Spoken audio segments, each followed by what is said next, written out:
Good morning and welcome to Sunday at First Presbyterian Church. I'm Pastor Dieth, and we have just celebrated the coming of the Christ child into the world. Now what do? It's the right time to ask ourselves, what is the importance of that event? What does it mean for me? And how do I live my life in response to what has just happened? Well, I want to invite you to join this amazing church family and this safe place to explore your faith as we are asking the same questions. So come on in.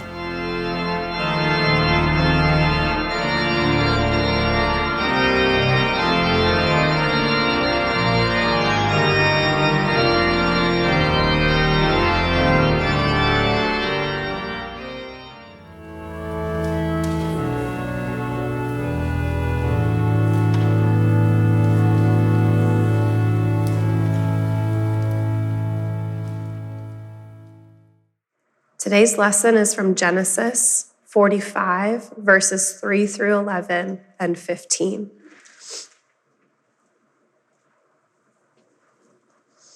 Joseph said to his brothers, "I am Joseph. Is my father still alive?"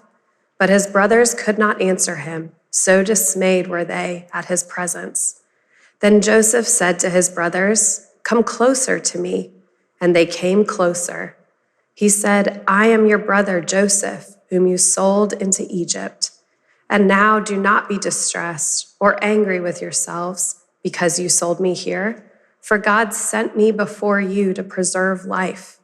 For the famine has been in the land these 2 years, and there are 5 more years in which there will be neither plowing nor harvest. God sent me before you to preserve for you a remnant on earth, and to keep alive for you many survivors. So it was not you who sent me here, but God. He has made me a father to Pharaoh and Lord of all his house and ruler over all the land of Egypt. Hurry and go up to my father and say to him, 'Thus says your son Joseph, God has made me Lord of all Egypt. Come down to me, do not delay. You shall settle in the land of Goshen, and you shall be near me, you and your children and your children's children, as well as your flocks, your herds, and all that you have. I will provide for you there, since there are 5 more years of famine to come, so that you and your household and all that you have will not come to poverty.' And he kissed all his brothers and wept upon them. And after that, his brothers talked with him." This is the word of the Lord. Thanks be to God. Today, our focus text, really using both texts, the Joseph story and this piece of Luke, which is 6:27 through 38. This is a part of what is the equivalent of the Sermon on the Mount in Matthew 5 through 7. This is Luke's kind of more brief account we call the Sermon on the Plain. Jesus is speaking to his people. Jesus is speaking to us. Luke 6:27 through 38. Listen for the word of the Lord. "But I say to you that listen, love your enemies, do good to those who hate you, bless those who curse you, pray for those who abuse you. If anyone strikes you on the cheek, offer the other also. And from anyone who takes away your coat, do not withhold even your shirt. Give to everyone who begs from you, and if anyone takes away your goods, do not ask for them again. Do to others as you would have them do to you.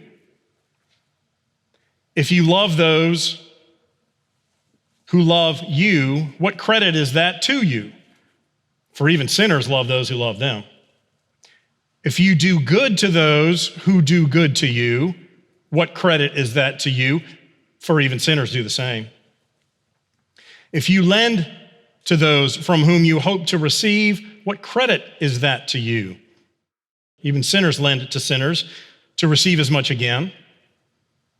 But love your enemies.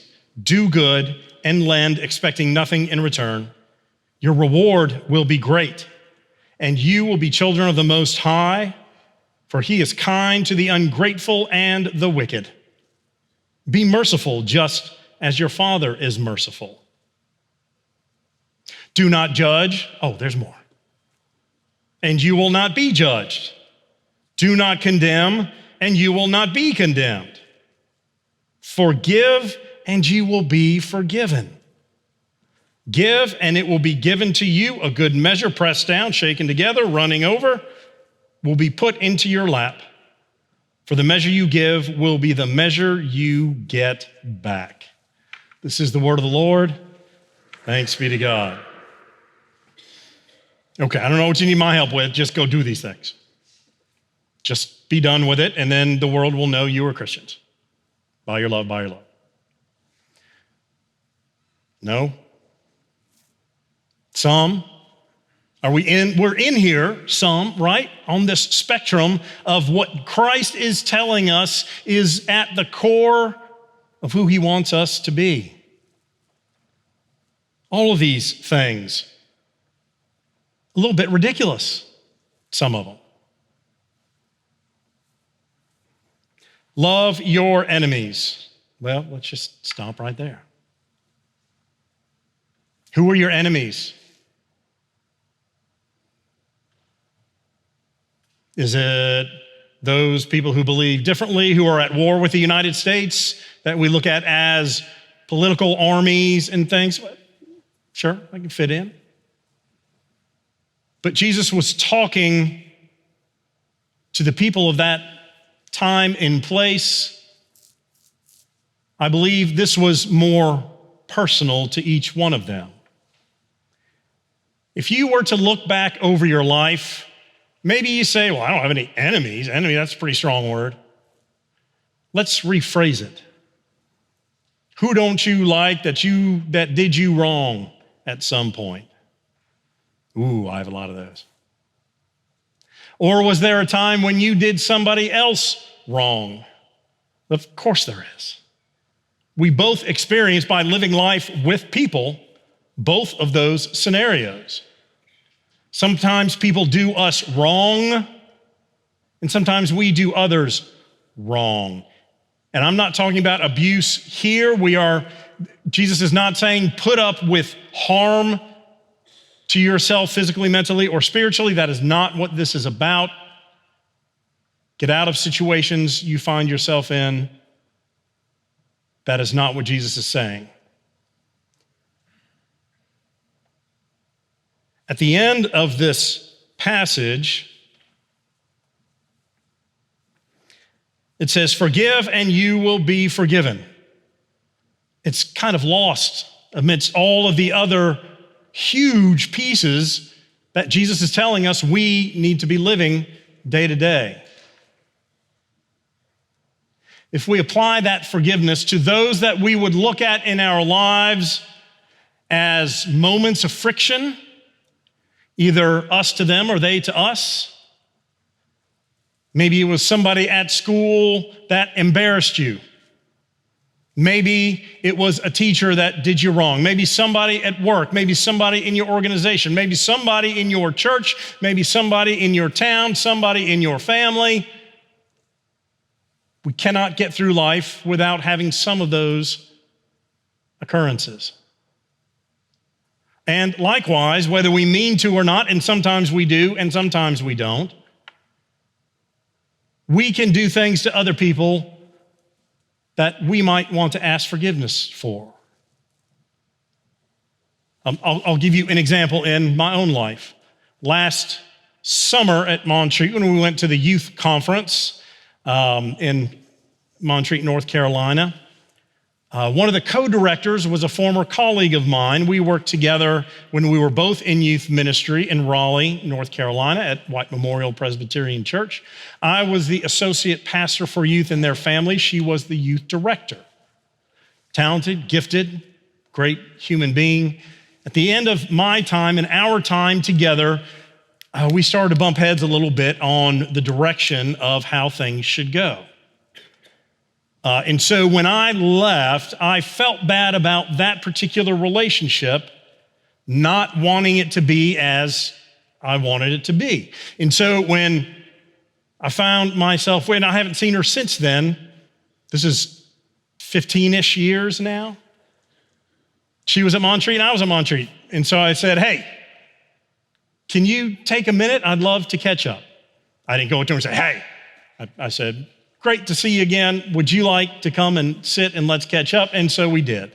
And her life is wonderful and crazy and hectic and beautiful as is my own. So after we caught up, I said, look, I just wanted you to know that if I said anything to hurt you or to make you feel unworthy or not appreciated, I apologize for that.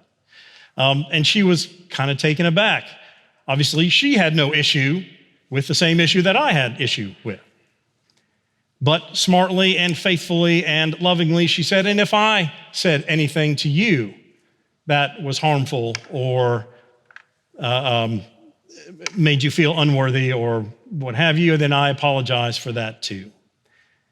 And we left again, and it's not like she was an enemy. We were friends before, but I think we were better friends after. Because I knew looking back in my life, that was something, it was a small piece, that's not big on the spectrum of difficulties and friction in my past. But it was there, why not take the opportunity and clear it up? So I did. And it felt fantastic. It was like removing this little tumor from my soul that allowed me to grow that much more. When we talk about forgiveness, something that's Christianity 101. And so I'm going to challenge you that as a Lenten discipline, Lent starts a week from Wednesday with Ash Wednesday in our combined service here. I want you to think through your life. And I want you to think about those tricky spots. I didn't like that. Ooh, that was good, that wasn't good. And I want you to make a list of people for you to reach out to in the season of Lent. This is an action item. And I want you to make a call. And maybe it's not the call where you can say, if somebody did you wrong in some way, this is different than physical harm. That's not what I'm talking about. Someone did something to you, although there are forgiveness applications for that later on. And you want to call, don't say, you did me wrong and I've been carrying it all this time. Just say, hey, you know what? I'd just like to make peace. For that time that we spent together, maybe that was years ago, I just wanted you to know that I don't want to carry this. And it's not even getting back into the incident or event or person. It's just to say, I want you to know that either I've forgiven you or I'm asking for your forgiveness. I want each of us to do that multiple times in Lent to prepare us to free our soul of some of this mess that we carry around, to make way for the Spirit as we prepare for Holy Week, the cross, and the resurrection. We'll talk some more about that. So as Vicki lifted up the Joseph story, I don't have a whole lot of time, so I'm not going to walk all the way through it. Great story, much of it. Like a third of Genesis is the Joseph story. Like some 14 chapters in Genesis are the Joseph story. But as she said, the main points, Joseph was beloved by Jacob, his father, the coat of many colors, which he gave him. He didn't give the rest of his sons. He was kind of a brat. He was kind of a punk when he was a kid, kind of tormented his little brothers. He would tell on them for doing bad stuff in the field. They would run to Jacob's favorite son, and say, guess what they were doing? And none of the brothers loved that until finally he had a dream. And again, it was convoluted, but to streamline, he saw in this dream all of his brothers bowing down to him. And when he shared that, not a good idea. That's what pushed them over the edge to where they finally got Joseph by himself, threw him into that cistern, an empty kind of place where water would gather, and then decided to sell him to those who took him to Egypt. Then he rose, as Vicky said, through a variety of happenstances, his dream interpretations in prison, and then wound up interpreting Pharaoh's dream, who said there's 7 years of plenty and then 7 years of famine. So Pharaoh put Joseph in charge of building up all of the extra he needed through the 7 good years so that in the time of famine, there would be enough. So what brings the brothers to Egypt? The famine years. The years have started and they ran out. They need food, they need help, so they come. And Joseph doesn't right away say, I'm your brother. He stalls. He plays almost some cat and mouse, but really when we think about it, his dream was that they would all bow down before him, and all of his brothers weren't there the first time. So he makes them go back, leave one brother as collateral in prison, goes back to get Benjamin, and bring him back. And so they do, and then Joseph messes with him again, or stalls a little bit more and puts his cup in Benjamin's bag. Now, as they're on the way out, Joseph says, go get them, they stole my cup. They do. Benjamin didn't do it. All of them didn't know how that happened. And they said, well, we're going to put Benjamin into prison. And Judah, the older, says, you know what? Take me instead. Take me instead. And this is the way that Joseph was able to gauge their love for one another, because it's not the way it was when he was there. It was their way to adhere to the dream that he had and figure out if they had changed and grown, and he did. He postponed forgiveness for those purposes. We are called not to stall in our forgiveness. We are being called right away, right now, to not stall, to engage those places which still weigh on us.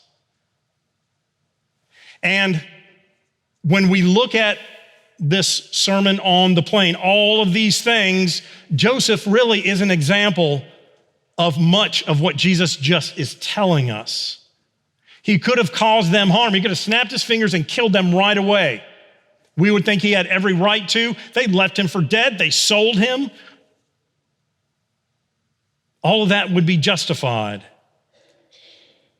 Love your enemies. He did that. Be good to those who hate you. He did. Bless those who curse you. He did. Pray for those who abuse you. He did. He offered the other cheek when they came back into his presence. Give to everyone who begs. They were begging. He gave to them. He did to others as he would have them do to himself. He forgave them. He did not judge. He did not condemn. All of these things really are inherent in the Joseph story and his forgiveness for the brothers that don't deserve forgiveness.